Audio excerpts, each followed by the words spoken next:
JD Vance's speech to dead silent crowd goes horribly wrong. Something happened at a recent JD Vance event that nobody expected. The crowd went completely silent.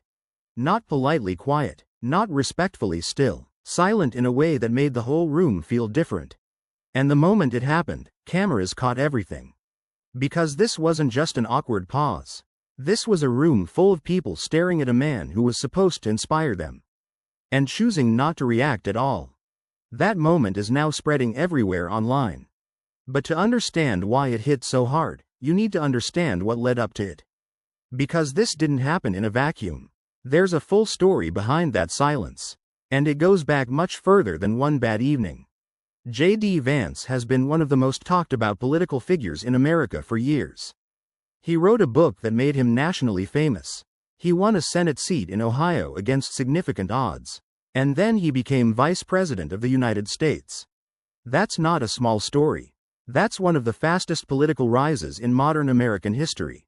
A trajectory that almost nobody predicted. And one that millions of people watched unfold in real time. So when JD Vance walks into a room, people are supposed to be energized. Excited, ready to listen and respond. That's what his team expects. That's what his supporters want.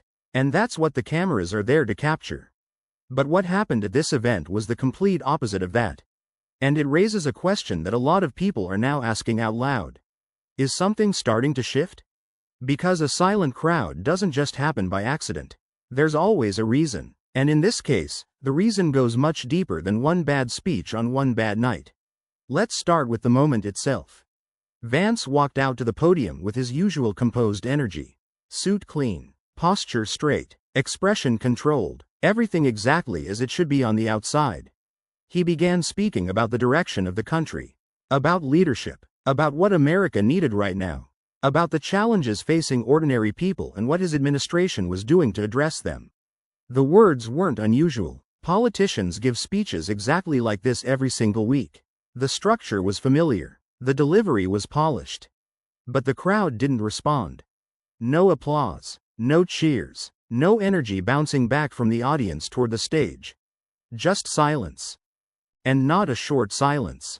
A sustained, visible, uncomfortable silence that stretched across multiple applause lines. Lines that were clearly written and placed specifically to get a reaction. Lines that in any other setting, on any other day, would have generated noise. And didn't. Reporters in the room noticed it immediately. Some exchanged glances. Others quietly pulled out their phones.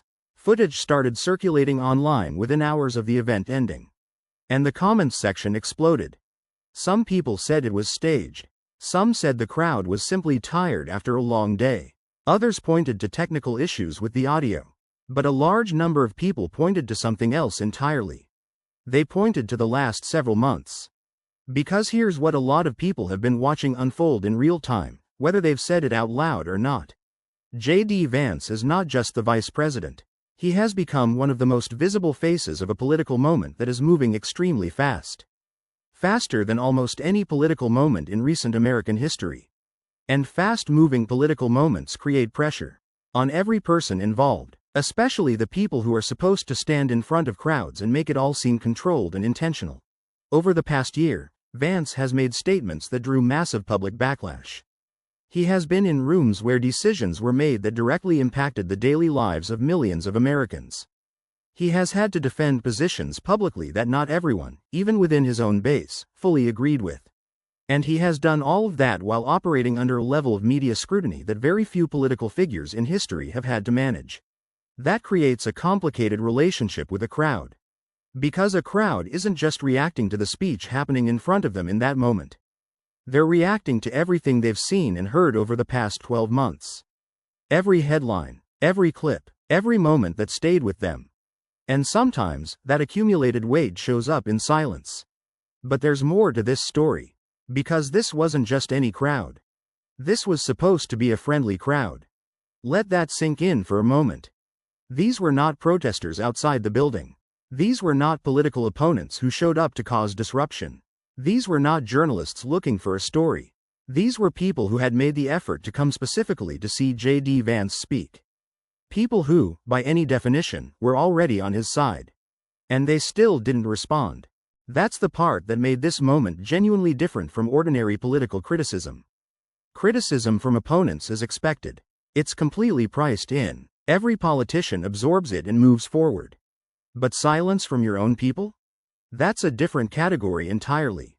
It's a signal, a quiet one, but in politics, quiet signals are often the most important ones.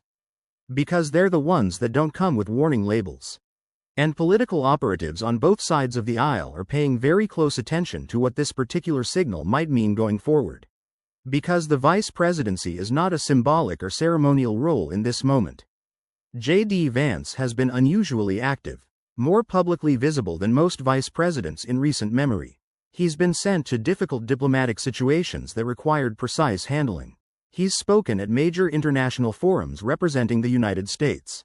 He's been the face of policy positions that generated enormous controversy domestically and globally. And with that level of visibility comes a level of scrutiny that compounds over time. The kind of scrutiny that builds slowly, quietly, almost invisibly, until one day it shows up in a concrete, visible form. Like a room that doesn't clap. There's a phrase that political analysts have used for decades. They call it the enthusiasm gap. It's a specific and very measurable phenomenon. And it doesn't mean people turned against you. It doesn't mean the base collapsed. It means the energy that once existed, the excitement, the momentum, the electric sense that something historic and important is happening, starts to feel less certain to the people experiencing it. People still show up, but they show up differently. More cautiously, more quietly, with slightly less conviction in their eyes and slightly less energy in the room. And that gap, as small as it might seem when you're watching a single event, has historically been one of the earliest warning signs in political careers at the highest levels. Not the last warning sign. The first one. Which is part of why this clip spread so fast across social media. It wasn't just people enjoying an awkward moment at someone else's expense. It was people recognizing something. Something that felt familiar even if they couldn't immediately name it. Because this pattern has played out before. Not just in American politics. But in political history across different countries, different eras, different systems. A leader rises quickly. The narrative around them is powerful and compelling. The supporters are energized and vocal. The momentum feels unstoppable. And then somewhere along the line, something shifts.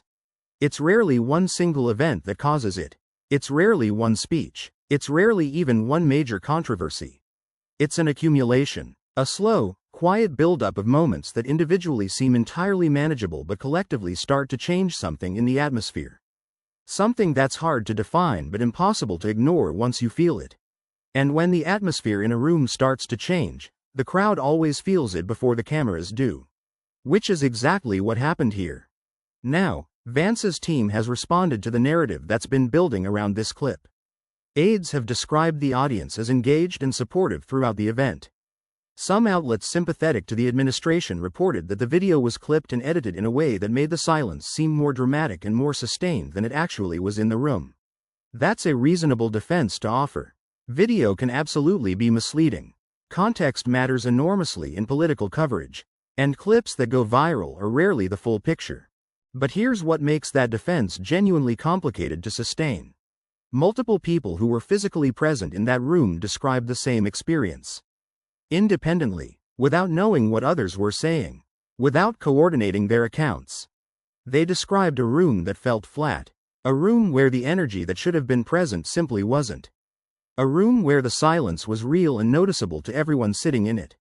And the footage that has circulated, even accounting for the editing argument, shows something that is difficult to explain away entirely. Not a catastrophe, not a total collapse, but a moment that was noticeably, measurably different from what a JD Vance event is supposed to look like. And in politics, the gap between expectation and reality is where careers are shaped. Because Vance wasn't built purely on policy positions. He was built on a story. A specific, powerful, deeply personal story. The story of a man who came from a difficult background in Appalachian, Ohio. Who grew up surrounded by poverty and instability and addiction. Who survived all of it. Who processed it honestly in a book that millions of people read and connected with. That story resonated. It resonated with people who felt unseen by the political establishment on both sides. People who recognized something in it. People who felt like someone in a position of influence finally understood where they came from. And for a period of time, that resonance translated directly into real, measurable political energy. Standing ovations, sold-out venues, a base that felt genuinely invested. But stories have a complicated relationship with time, and with power. The further you get from the original moment of vulnerability and connection, the harder it becomes to maintain that emotional intensity. The story itself doesn't change. The facts of his upbringing don't change. The book doesn't disappear. But the audience's relationship to the story changes. Because the audience is now watching what the person with that story does when they actually have power. When the decisions are real. When the consequences are real. And right now, JD Vance is in a position that every successful politician eventually reaches. The moment where the origin story that launched you is no longer sufficient on its own. Where people are no longer primarily evaluating who you were 20 years ago. They're evaluating who you are right now. In this room, on this stage, making these specific decisions, saying these specific things. And that evaluation, unlike the original story, cannot be controlled through a memoir or a carefully crafted media appearance. It happens in real time. In front of cameras. In front of crowds who are quietly deciding something. Which brings us back to that room. And that silence. Because what that crowd was communicating, in the absence of noise, was something very specific. It was saying, we're watching, we're listening, we're evaluating, and right now, we haven't decided yet. That's not a rejection. It's important to be clear about that. A single silent crowd is not a verdict on a political career. But it's not unconditional support either. It's something more uncomfortable than either of those things. It's the in-between place. And the in-between place is historically where political trajectories get determined. Because from that place, the direction can go either way. The energy can be rebuilt. A single powerful, authentic moment can shift the atmosphere completely and remind people why they believed in the first place. But that window doesn't stay open indefinitely. And the question now is what JD Vance and his team do with the time they have inside it. Because there are people in Washington who are watching this moment very carefully. Not just political opponents who have always wanted to see him stumble. But allies, senior strategists, donors, people who have invested significant resources and significant political capital into this particular project. And those people are asking themselves privately whether the trajectory still looks the way they thought it did. In Washington, momentum is currency. Enthusiasm is currency. A room that responds when you speak is currency. And when any of those things starts to feel less certain, people notice. Quietly, privately, behind closed doors first. And then, inevitably, publicly. The silent crowd moment is not the end of anything. It is far too early to make that kind of assessment. But it is a marker. A visible, documented moment in time that people will point back to later. Whatever comes next. Either as the moment when things started to quietly turn. Or as a moment that turned out to be completely meaningless in the larger story. That's the uncomfortable and unavoidable reality of operating at this level of public life. You don't always know which interpretation is correct in the moment you're living through. You often only know in retrospect, looking backward from a distance. What we do know right now is this. JD Vance is 40 years old. He is the sitting Vice President of the United States. He has more political runway ahead of him than almost anyone currently operating in Washington. His career, by any objective measure, has been extraordinary. A kid from Middletown, Ohio. A Yale law graduate. A best-selling author. A senator. A vice president. That's a story that doesn't just disappear because of one quiet evening in one room. But success at this level doesn't protect you from a silent crowd. It doesn't insulate you from the slow and subtle movements of public sentiment. If anything, the higher you go, the more visible and the more consequential every shift becomes. Because everyone is watching. Every pause between applause lines. Every moment where the crowd decides not to give you what you were expecting. Every silence that fills the space where noise should have been. And those moments have a way of compounding. They get remembered. They get replayed. They become part of the conversation that shapes what people believe about you going forward. Whether this specific moment becomes part of a larger pattern, or whether it turns out to be a statistical anomaly that gets forgotten within weeks, no one can say with certainty right now. The data isn't complete yet. But the room was silent. The cameras were rolling. People noticed. And now millions more have watched the clip. That's the story as it stands today. And it is very clearly not finished. Because whatever comes next for JD Vance, and there will absolutely be a next chapter, it will be watched with a new kind of attention. A slightly more skeptical attention. An attention informed by the memory of a crowd that didn't respond the way it was supposed to. And that memory, more than any single policy controversy or political scandal, may quietly shape the way people receive everything that comes after it. Not because a silent crowd is a final verdict on anything. But because in politics, nothing is ever just what it appears to be on the surface. A silent crowd is never just a silent crowd. It's always the beginning of a question. And this question is just getting started.